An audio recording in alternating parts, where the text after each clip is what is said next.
Hello students, today I am going to start a new chapter of class 10 geography chapter 7 part 2।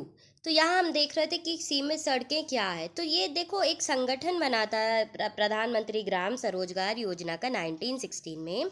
इसका सबसे बड़ा सहायक यही था कि सड़कों को जोड़ा जाए, कच्ची पक्की सड़कें हटाई जाएं, एक अच्छी सड़कें जो कि सीमेंट की हों, कंक्रीट की हों, वो बनाई जाए ताकि वो एक तरीके से रोड एक्सीडेंट्स को रोकें।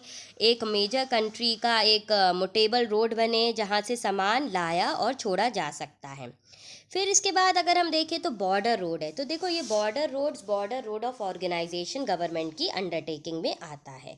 ये नेशनल हाईवे 2 और 3 को जोड़ता है। ये सेंट्रल पब्लिक वर्क डिपार्टमेंट बनाता है जो कि नेशनल हाईवे रन करता है। तो देखा जाए तो देखो शेरशाह सूरी का मार्ग भी दिल्ली से अमृतसर का इसी रोड में काउंटेबल है। तो अब अगर अपन देखें रोड के डाइवर्जिंग फॉर्म को, तो अपन देखें कि जो गोल्डन क्वाड्रिलेटरल है ये येलो में है। देखो दिल्ली से कैसे जोड़ा है यहाँ कोलकाता को, और नीचे चेन्नई, और यहाँ पर गुजरात अहमदाबाद की तरफ जा रहा है। नॉर्थ साउथ कॉरिडोर ये पूरा बना हुआ है नॉर्थ से लेके साउथ तक का। ये है श्रीनगर से जा रहा है नीचे कन्याकुमारी तक।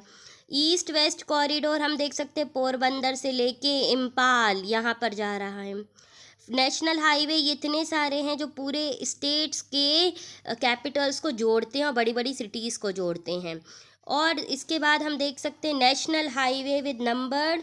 तो हमारे यहाँ से भी देखो सागर के पास से NH12 और ये सब निकलते हैं। तो ये एक तरीके का इंटरलिंक्ड चेन है कि इन सड़कों को कैसे हम एक तरीके से डेवलप करें, रोड एरिया डेवलप करें जस्ट फॉर ट्रांसपोर्टेशन पर्पसेस। तो जब देखो maintenance of road areas are important and these are carried out to improve the economic development of a country. अब अगर इसके बाद हम देखें तो रेलवे एक बहुत बड़ा लार्जेस्ट पब्लिक सेक्टर है। तो देखो भारत में रेल परिवहन वस्तुएं यात्रियों के लिए ये देखिए कैसे रोड्स यहाँ पर भी बनी हुई हैं। तो रेलवे नेटवर्क हमारी कंट्री में बहुत ज़्यादा ज़रूरी है क्योंकि देखो रेल बड़ा व्यापार या घूमने के लिए या यात्रियों को लंबी दूरी सीधी तरीके से करने के लिए बहुत ज़्यादा रोड्स में बहुत ज़्यादा ट्रैफिक होता है, हर कंट्री जगह का हाईवे है, टोल टैक्सेस हैं, तो वो बहुत ज़्यादा महंगा भी पड़ जाता है, गाड़ियों का भी बहुत ज़्यादा वाहन और पेट्रोल यूज़ होता है। तो इससे बेटर है कि 90% लोग हमारे यहाँ रेल में ही ट्रैवल करते हैं। तो अगर नॉर्दर्न प्लेन की बात करी जाए तो बहुत डेंसिटी पॉपुलेशन है, एग्रीकल्चर रिसोर्सेज हैं, फेवरेबल कंडीशंस है ग्रोथ के लिए। तो large number of reverse construction है, वहाँ पर ब्रिजेस हैं, एक तरीके के जो भी ऑब्स्टिकल्स रहते हैं वहाँ ट्रेन की कनेक्टिविटी ज़्यादा इम्पॉर्टेंट है। जैसे हाई हिली एरियाज़ या बहुत सामान लेके आना है, गैप्स हैं, टनल्स हैं, और या हिमालयन माउंटेन के रीजन्स है, तो वहाँ construction of railway is necessary. तो रेल एक बहुत बड़ा प्रभावित करता है हमारे क्षेत्र को, और जितना भी अगर हमें आर्थिक या प्रसन्य कारक जो भी होता है तो इसको भी संभालने का बहुत बड़ा मार्ग है। तो अगर रेल मार्ग अगर ऊबड़ खाबड़ पहाड़ी में है तो हम छोटी पहाड़ियाँ सुरंगें बना लेते हैं वहाँ पर। हिमालय के पर्वत क्षेत्र में भी इसकी नीचे सुरंगें बनी हुई हैं जहाँ से रेल निकल सकती है। तो ये हर एरिया को जोड़ता है और 2-2.5 दिन में आप इंडिया की किसी भी जगह पर रेल के मार्ग से आप वहाँ पहुँच सकते हो। तो कंस्ट्रक्शन और railway had bring a relief to the economy. तो अगर हम देखें कि वो सैंडी प्लेन राजस्थान हो या स्वैप्स ऑफ गुजरात हो, मध्य प्रदेश हो, तो इन सब जगह पे railway plays a very important role.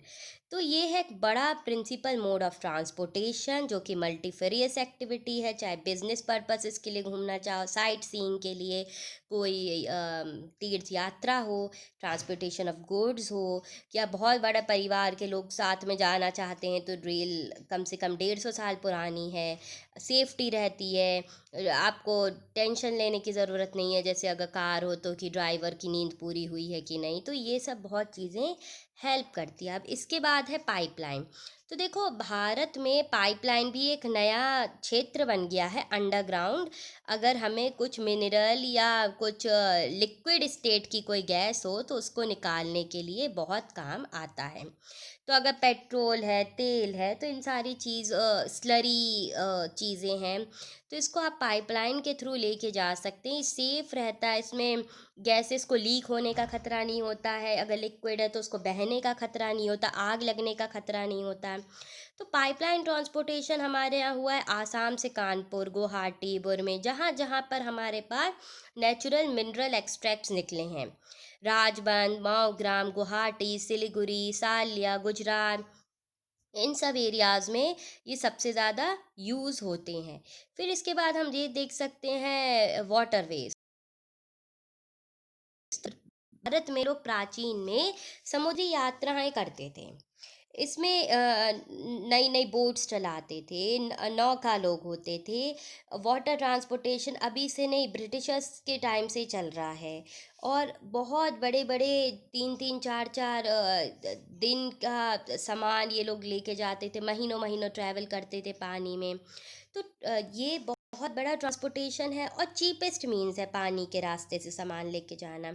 तो जो भी हैवी बल्कि गुड्स हैं, ये पानी के रास्ते से दूसरी जगह पे ट्रांसपोर्ट करे जा सकते हैं। तो देखो ब्रॉड गेज है, नैरो चैनल्स हैं। तो these are carrying out all the material जो कि बहुत हैवी है। इंडस्ट्रियल एल्युमिनियम हो, तो ये सारी चीज़ें हवा के माध्यम से जाने में नुकसान हो सकता है इनको, तो ये पानी के माध्यम से भेज जाती हैं। और इसके टिकट्स भी सस्ते होते हैं, लोग घूमने भी जा सकते हैं। चोरी होने का डर नहीं है पानी से, सामान डैमेज होने का डर नहीं है। और कोई जैसे ट्रेन बार बार रुकती है, चोरी होने का उसमें डर होता है, इसमें ऐसा कोई डर नहीं रहता है। तो ये बहुत इम्पॉर्टेंट है कि हम अपना सामान बिना डैमेज करे कैसे दूसरी जगह भेज। तो इससे अच्छा है कि हम जल मार्ग से भेजें इस सामान को, ताकि ये जहाँ पर पहुँचना है वहाँ सुरक्षित पहुँच सकें। फिर हम आगे ये भी देख सकते हैं कि देखो जैसे बैरोनी है, मथुरा है, पानीपत है, तो यहाँ पर फर्टिलाइज़र्स बहुत अच्छे हैं, पाइपलाइंस एरियाज़ हैं, इनिशियल कॉस्ट ऑफ लेइंग यहाँ पर बहुत अच्छी है। अब यह हम देख सकते हैं कि देखो कौन कौन से रेलवे एरियाज़ हैं। तो देखो पूरी कनेक्टिविटी इंडिया की अपने रेलवे के थ्रू मेंटेन्ड है। तो हम ये देख सकते हैं road and railway both play a major part in the growing of economic sector. फिर इसके आगे हम देख सकते हैं, देखो गंगा रिवर, इलाहाबाद हल्दिया के पानी के रास्ते से देखो ऐसे लोग जाते हैं, ब्रह्मपुत्रा रिवर। तो ये एक तरीके से है कि कहाँ कहाँ से ये लोग जाना आना कर सकते हैं। तो गोदावरी, कृष्णा रिवर, ये नेशनल वाटरवे नंबर 3 है। फिर ब्रह्मानी वर्क है, ये कभी आता नहीं है बोर्ड में, बस हमें ये याद करना है। Few features of road, few features of railway, few features of airplane and waterways and pipeline. तो अब अगर हम देखिए कि सी पोर्ट कहाँ तक हैं, तो ये देखिए dotted area 12 major 200 notified major ports हैं हमारे यहाँ, जो कि पानी के रास्ते से सामान लेके जाते हैं और ये हेल्प करते हैं। ये है नेचुरल हार्बर यहाँ पर है, और ये हेल्प करते हैं कैसे मटेरियल को लेके जाना फॉर हार्ड हैंडलिंग। तो अगर देखें तो Mumbai is the biggest port. और यहाँ पर एक बहुत बड़ा हार्बर है जवाहरलाल नेहरू पोर्ट के नाम से। एक है मरगारो पोर्ट है गोवा में, जहाँ से ये सामान लेके जाया जाता, आयरन ओर लेके जाते हैं। कोची है, एंट्रेंसेस हैं। तो ये सारी चीज़ें हेल्प करती हैं पानी के रास्ते से सामान को सुरक्षित लेके जाने के लिए। अब अगर हम देखें कि बिगेस्ट एयर ट्रैवल या इजियर ट्रांसपोर्टेशन क्या है, तो देखो आजकल वायु परिवहन भी बहुत इम्पॉर्टेंट है। और समुद्र के रास्ते से तो जा सकते हैं, लेकिन अगर लोग ट्रैवल करना चाहें तो लोग सबसे ज़्यादा ट्रैवलिंग जितने भी आईटी सेक्टर हैं, जो भी बाहर काम वेज के थ्रू करते हैं। तो हेलीकॉप्टर्स हैं सबके पास, प्राइवेट जेट्स हैं, एरोप्लेन है, just to carry out the moving entity. अगर किसी को कोई सामान ले के जाना है, ट्रैवल करना है, तो they can easily go from there. तो अगर हम देखें कि क्या है कम्युनिकेशन, कनेक्शंस, ताकि हेल्प करें ये लोगों को, तो अब देखो हमेशा से हमने ये देखा है कि हवाई यात्रा बहुत ही अच्छी है, सभी व्यक्ति नहीं कर पाते हैं, ये एक्सपेंसिव वे है, but it is also a basic extend of services to the common people. अब इसके बाद आता है कम्युनिकेशन। कम्युनिकेशन मतलब संचार सेवाएं, इसको मैं नेक्स्ट पार्ट में डिस्कस